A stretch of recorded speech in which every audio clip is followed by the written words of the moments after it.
altid spændende for mig at starte på et nyt maleri.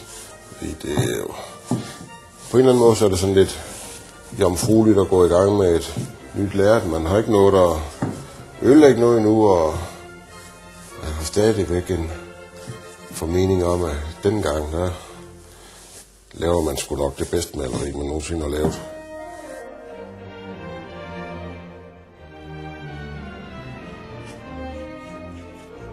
Det var så i meget grov træk tegningen i det maleri, og da jeg jo ønsker at have flere malerier i gang samtidig, så går jeg allerede nu i gang med at tegne det næste op.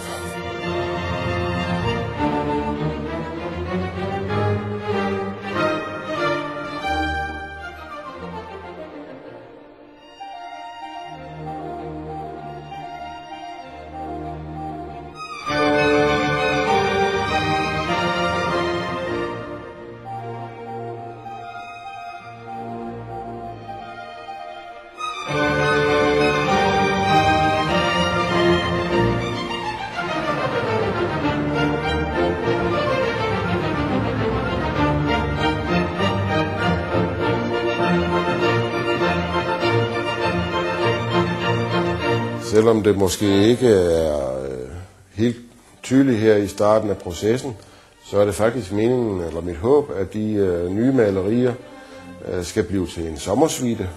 En svite bestående af nogle let drivende sommerskyer for eksempel.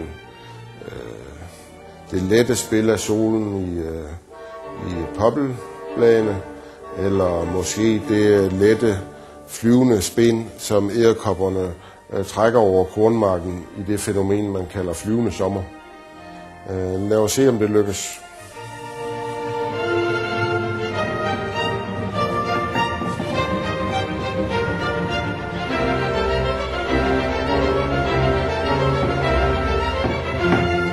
Nu kan man så sige, at nu har jeg slået nogle idéer op på lærterne, og så må jeg se, hvad jeg får ud af det.